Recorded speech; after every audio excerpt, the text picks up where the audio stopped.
Assalamualaikum warahmatullahi wabarakatuh. Selamat bertemu kembali dengan Bapak Dwi Riyadi SPD, siswa-siswiku SMP Negeri 2 Lemban yang hebat, bisa luar biasa. Pada pertemuan kali ini, Bapak akan mereview kembali materi yang telah kamu terima pada pertemuan sebelumnya. Baiklah, mari kita langsung mulai saja. Kemarin kita sudah membahas mengenai gerak lurus beraturan. Jadi gerak lurus beraturan adalah gerak suatu benda pada lintasan lurus dengan kelajuan atau V yang selalu sama atau tetap. Karena kelajuannya selalu sama, maka pada gerak lurus beraturan tidak timbul percepatan atau percepatannya sama dengan 0. Nah, ini bisa kita lihat dari hasil percobaan ya, menggunakan troli dan ticker timer seperti pada gambar pada layar. Ya, di sini ada alat ticker timer, kemudian trolinya. Ya, ini troli diberi sudut kemiringan yang kecil sehingga pada saat troli bergerak dia akan bergerak dengan kelajuan yang tetap. Nah, ternyata hasil ketikan dari ticker timer ini untuk gerak lurus beraturan, nah, ini menghasilkan hasil ketikan dengan jarak yang yang selalu sama. Ya. Demikian pula dari tabel hasil ya, pengamatan di sini terlihat bahwa ya, kecepatan atau kelajuan yang dihasilkan itu selalu sama, yaitu 2 meter per sekon.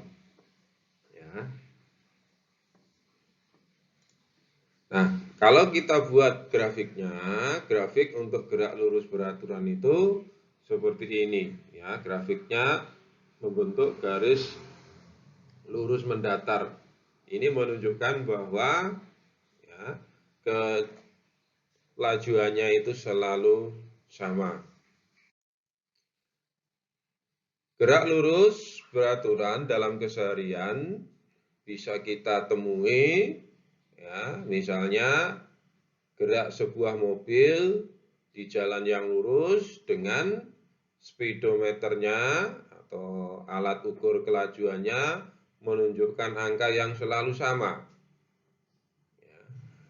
Speedometer yang menunjuk angka yang selalu sama ini menunjukkan kelajuannya itu selalu tetap.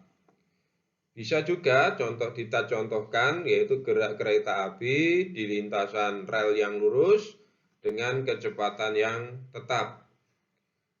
Gerak lurus beraturan ini ya, berlaku rumus S sama dengan V kali T. S itu perpindahan, V itu kecepatan, T itu waktu. Sekarang kita lanjutkan untuk gerak lurus berubah beraturan atau disingkat GLBB. Ya, gerak lurus berubah beraturan adalah gerak suatu benda yang lintasannya lurus dan kelajuannya ya, selalu bertambah atau berkurang secara teratur. Jadi bisa bertambah atau berkurang secara teratur. Akibatnya ya, terjadi gerak benda yang dipercepat beraturan atau diperlambat beraturan. Jadi pada gerak lurus berubah beraturan akan timbul yang namanya percepatan atau kita lambangkan dengan huruf A. Ya, A kecil.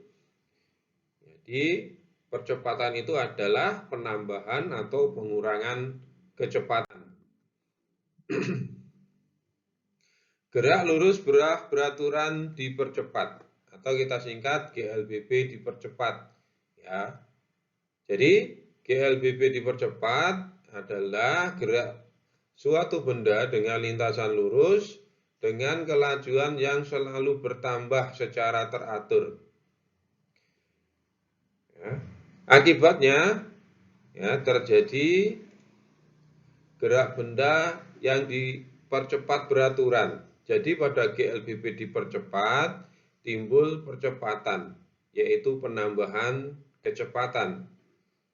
Contohnya dalam peristiwa keseharian adalah gerak jatuh bebas, misalnya jatuhnya buah mangga ya, dari tangkainya tegak lurus ke bawah.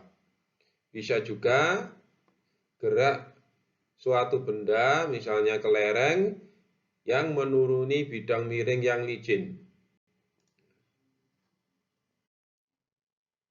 Kita lanjutkan untuk gerak lurus berubah beraturan dipercepat.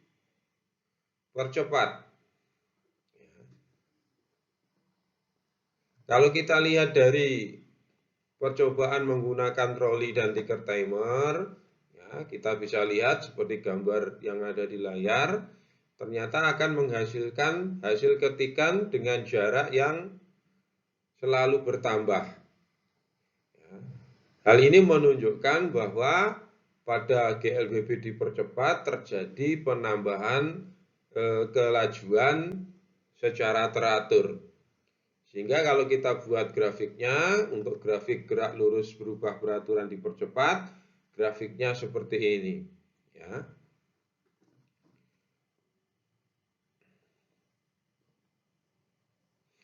Jadi untuk gerak lurus berubah beraturan dipercepat karena dia mengalami penambahan kecepatan, maka dia mengalami yang namanya percepatan.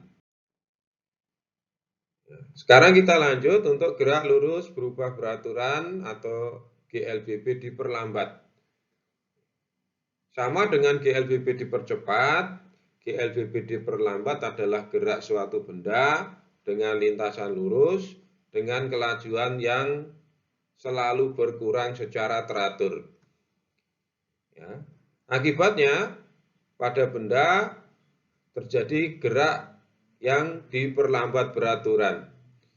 Jadi pada GLBB diperlambat timbul yang namanya perlambatan atau disebut juga percepatan negatif. Ya. Jadi perlambatan itu adalah pengurangan kecepatan. Dalam keseharian, kita contohkan gerak GLBB diperlambat itu adalah gerak benda yang dilempar vertikal ke atas. Benda yang dilempar vertikal ke atas, semakin ke atas, dia akan semakin lambat gerakannya, sehingga suatu saat dia akan berhenti. Contoh yang lain adalah gerak benda, misalnya kelereng, ya, yang menaiki bidang miring yang licin. Kalau kita lihat dari hasil ketikan tiker timernya untuk GLBB diperlambat, hasil ketikannya menunjukkan bahwa jarak antar ketikannya itu semakin rapat, ya, semakin pendek. Nah, ini menunjukkan bahwa terjadi pengurangan kecepatan. Nah, grafiknya kebalikan dari GLBB dipercepat, ya, grafiknya seperti ini. Kecepatan yang semakin kecil ini menunjukkan ya, benda mengalami percepatan negatif atau mengalami perlambatan. Nah, sebenarnya apa percepatan itu? Tadi sudah kita jelaskan, percepatan adalah besarnya pertambahan kecepatan tiap satuan waktu. Ya, secara matematis dirumuskan A itu sama dengan delta V per delta T. Ya, atau A itu sama dengan VT dikurangi V0 per T. Ya. Atau secara ringkas, supaya kita mudah mengingat, kita tuliskan VT sama dengan V0 plus AT. V0 itu kecepatan awal, satuannya meter per sekon. VT itu kecepatan pada saat T, satuannya meter per sekon. A itu percepatan, satuannya meter per sekon kuadrat. Sedangkan T adalah waktu, satuannya sekon. Untuk GLBB dipercepat, ya, nilai A-nya positif, maka rumusnya menjadi V sama dengan V0 plus AT. Sementara untuk GLBB diperlambat, nilai A-nya itu negatif, maka rumusnya berubah menjadi V sama dengan V0 min AT. Selain rumus tadi, pada GLBB ya, dipercepat nanti juga berlaku rumus persamaan berikut. Ya, ST sama dengan V0 kali T plus setengah AT kuadrat. Sementara pada GLBB diperlambat berlaku persamaan ST sama dengan V0T dikurangi setengah AT kuadrat. Ya. Di sini ST itu merupakan jarak yang ditempuh benda dalam waktu tertentu. Ya, satuannya adalah meter. Sementara yang lain sama seperti keterangan di atas. Sekarang kita perhatikan contoh soal nomor 1. Sebuah mobil mula-mula diam, kemudian mobil dihidupkan dan bergerak dengan kecepatan 20 meter per sekon selama 10 sekon. Hitunglah berapa percepatan yang dialami mobil. Yang kedua, jarak yang ditempuh benda. Nah, sama, kita harus menulis dulu apa yang diketahui dari soal. Dari soal diketahui bahwa V0-nya kecepatan mula-mula adalah 0 karena mobil mula-mula diam. Kemudian VT-nya kecepatan pada saat T itu 20 meter per sekon. Ya, karena setelah diam mobil bergerak.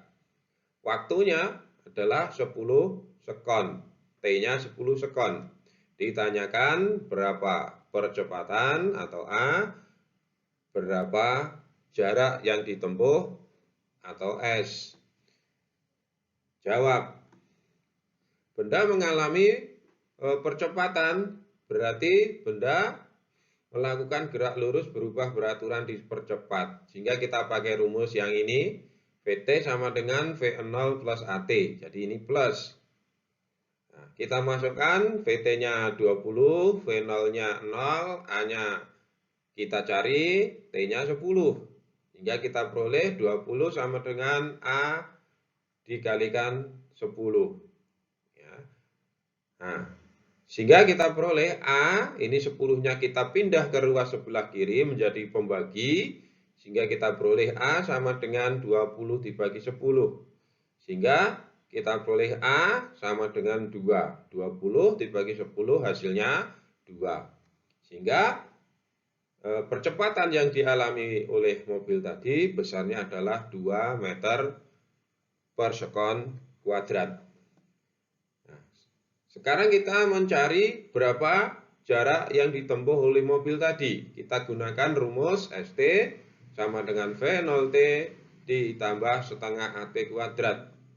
ST ini yang dicari, V0-nya 0, T-nya 10, ini setengah, A-nya 2, T-nya 10 dikuadratkan. 0 kali 10 hasilnya 0 ditambah setengah dikali 2, 10 kuadrat adalah 100.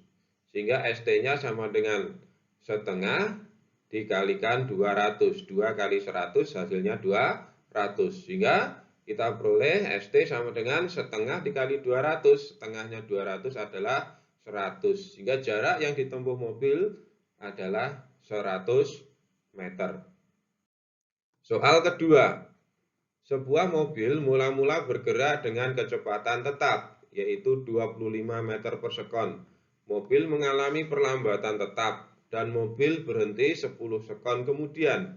Tentukan jarak yang ditempuh mobil sampai dengan berhenti. Berarti dari soal kedua ini diketahui V0-nya adalah 25 meter per sekon, karena kecepatan mula-mulanya 25 meter per sekon. Kemudian mobilnya berhenti, berarti kecepatan pada saat T itu 0. Waktu yang dibutuhkan T-nya adalah 10 sekon. ditanyakan berapa jarak yang ditempuh mobil sampai dengan mobil berhenti, atau ditanyakan S-nya. Jawab. Nah, untuk mencari S, kita harus mencari dulu berapa perlambatan yang dialami mobil, ya, atau A-nya. Karena mengalami perlambatan berarti gerak benda adalah gerak lurus berubah peraturan diperlambat. Maka kita gunakan rumus ini. VT sama dengan Vn0, ini tidak plus tapi min AT. VT-nya 0, V0-nya 25, A-nya kita cari, T-nya 10. Sehingga ya, ini min A kali 10-nya ini kita pindah ke ruas sebelah kiri. Karena ini min, pindah ruas dia jadi plus. Jadi tanda minusnya hilang. Ya, kita peroleh 25 sama dengan A dikali 10. Ya, sehingga A sama dengan 10-nya ini kita balik lagi ke sebelah kanan, ke ruas sebelah kanan, dia menjadi pembagi. Sehingga ini 25 dibagi 10. Sehingga A sama dengan 25 bagi 10. Nah, hasilnya adalah 2,5 meter per sekon. Berarti mobil ini mengalami perlambatan sebesar 2,5 meter per sekon kuadrat. Nah, baru kita cari berapa jarak yang ditempuh mobil sampai dengan berhenti. Kita gunakan rumus ini. ST sama dengan V0T dikurangi setengah AT kuadrat. Ya, V0-nya 25, T-nya 10, A-nya 2,5, T-nya 10 kuadrat. 25 dikali 10, 250. Ya, dikurangi setengah, dikalikan 2,5, 10 kuadrat 100. Sehingga ST sama dengan 250 dikurangi setengah dikalikan 250. 2,5 dikali 100 hasilnya 250. Sehingga ST sama dengan 250 dikurangi 125. Karena 250 dikalikan setengah, berarti setengahnya 250 itu 125. Sehingga hasil akhirnya adalah 125. Karena 250 dikurangi 125 diperoleh hasil 125. Kesimpulannya, jarak yang ditempuh mobil sampai dengan berhenti adalah 125 meter. Nah, sekian dulu anak-anak pertemuan kita pada hari ini. Kita akan bertemu kembali pada pertemuan berikutnya. Jangan lupa jaga diri, jaga kesehatan, ingat 5M. Wassalamualaikum warahmatullahi wabarakatuh.